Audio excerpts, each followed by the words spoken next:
Polisi mkoani Mbeya limekamata takribani watu 11 ambao wanatuhumiwa kwa makosa ya wizi wa kimtandao.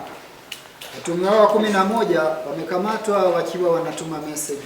Walijisajili kwenye mtandao wa Facebook wakielezea kwamba wanachokifanya wanatoa ajira kwa vijana, lakini wanatoa mikopo nafuu, lakini sambamba na hilo pia wanatoa fursa nyingine za kujiendeleza. Msako huu ulianza baada ya watu kulalamika kwamba wanaibiwa kwa kutumia mitandao hiyo ya Facebook. Polisi baada ya kupata taarifa kwa kushirikiana na kikosi kazi kutoka makao makuu ya upelelezi Dar es Salaam walifanya msako mkoani Mbeya na tukafanikiwa kukamata takribani watu vijana 11, wakiwepo kati yao wawili ni mawakala wanaosajili hizo laini za simu.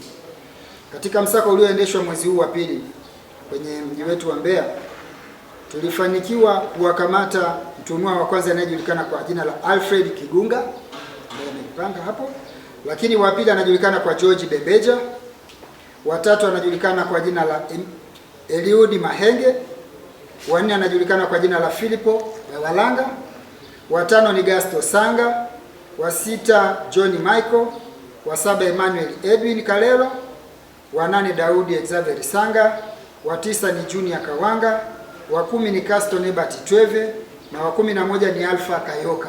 Hawa nimewapanga serial kama unavyoonekana hapo mbele. Hawa walikamatwa kati ya tarehe 21 na tarehe 22 katika mji mdogo wa Mbalizi.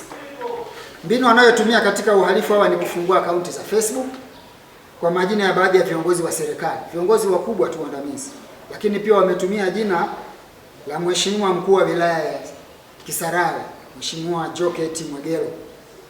Wanatoa pia pamoja na picha zake. Lakini sambamba na hilo pia wametumia majina ya wasanii maarufu kama Wema Sepetu, Aunty Ezekiel, Jacqueline Wofa pamoja na Kajala Masanja. Na wanachokifanya kwenye ule mtandao moja ni utoaji wa mikopo nafuu. Kwamba ukiingia kwenye ule mtandao wanasema wanatoa mikopo nafuu. Wa pili wanasema wanatoa nafasi za kazi au ajira. Na watatu ni fursa ya kuendeleza vijana wenye vipaji vya usanii na kuwataka wananchi ambao wako tayari kutumia fursa hiyo kwa kutuma fedha kati ya shilingi 20,000 mpaka shilingi 30,000 kama vile bima. Hizo zinatumwa kama bima ili waweze kupata mikopo nafuu hiyo au wakati mwingine waweze kuwasajili kwenye hiyo.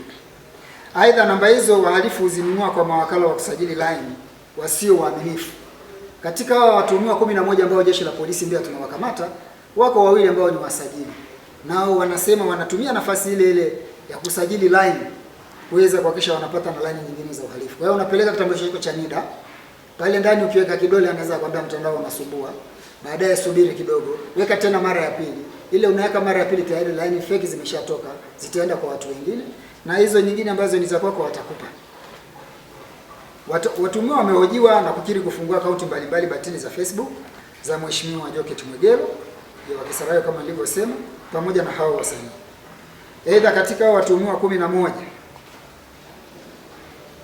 wamekiri kuuza line hizo kwa wahalifu kwenye gharama ya kuanzia shilingi 1,000 mpaka shilingi 5,000.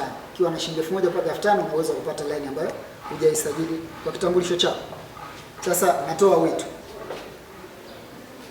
Moja, natoa wito kwa mwananchi yote ambaye amewahi kutuma fedha kwa wahalifu kupitia akaunti hizo batili kufika makao makuu ya kitengo cha upelelezi wa makosa ya jinai ya mtandao Cyber Investigation, kituo chochote cha polisi kilicho karibu naye au kwenye ofisi ya RPC mkoa wa Mbeya kwa ajili ya kutoa taarifa hizo. Hebu wale wote ambao wameshaathirika waje watoe taarifa, kwa sababu tayari tuna database ya watu. Lakini cha pili pia tunawasihi wananchi kuwa makini wanapokwenda kusajili line zao. Wasiruhusu namba za vitambulisho vyao vya NIDA kutumika kusajilia line za watu wengine. Aidha, namna ya kuangalia namba za simu zilizosajiliwa kwa namba za NIDA kama ilivyotolewa na mamlaka ya mawasiliano TCRA, unabonyeza *106#. Kiingia kwenye hii option, anakuambia ingia kwenye option namba 2. Option namba 2 itakupa maelekezo namna ya kitambulisho chako kilivyotumika kusaini zile line. Kwa hiyo atakuonyesha kitambulisho chako kimoja kimesaini line ngapi. Maana unaweza kuwa na line kama 4, lakini pale kwenye kitambulisho inaonekana ziko zaidi ya 8 au 6. Kwa hiyo utajua zile nyingine ni batili, zitakusaidia. Lakini la tatu, natoa wito kwa wananchi kuwa makini na taarifa zinazotolewa kwenye mitandao mbalimbali ya kijamii. Yaani wale wanaosoma tu, tunatoa ajira, tunatoa mikopo nafuu, tujaribu kujiuliza, tusianze kuingia mkenge. Maana watu wengi wamekuwa kilalamika kwamba wanapoteza na wanaibua hela zao. Kwa hiyo swala hilo ndio nafikiri pia watu wachukue tahadhari. Lakini 4, nawataka vijana kujenga utamaduni wa kufanya kazi.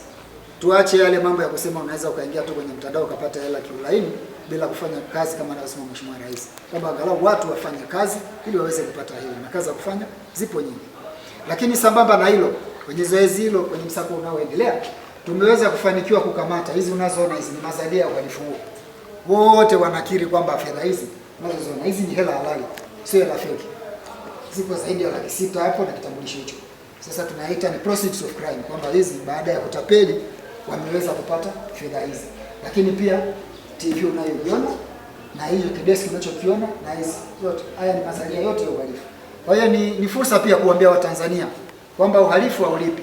Kwa sababu huyu kafanya uhalifu wake, alivyonunua ni hivi tulivyompeleka, tumekuta na hizi hela, lakini tumekuta pia akiwa na hizi TV alizonunua screen 2.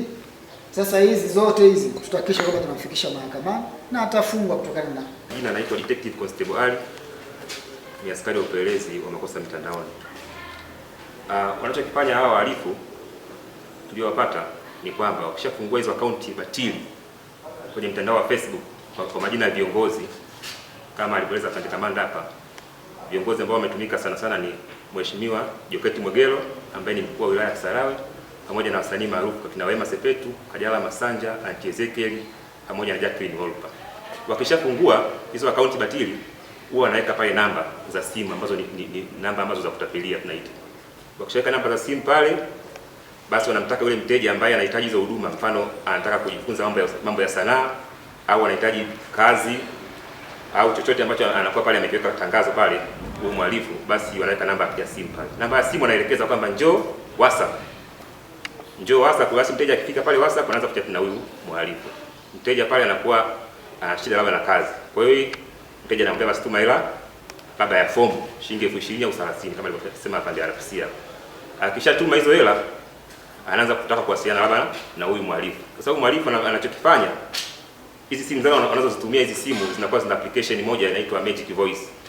Kwa sababu wametumia majina ya viongozi ambao ni wa kike, basi na yeye ni mwanaume, anaona sasa shida kwamba hawezi kuongea naye moja kwa moja. Kwa hiyo lazima atumie zile application ambazo zile application kazi yake ni kuchange sauti kutoka sauti ya kiume kwenda sauti ya kike au sauti ya kike kwenda sauti ya kiume.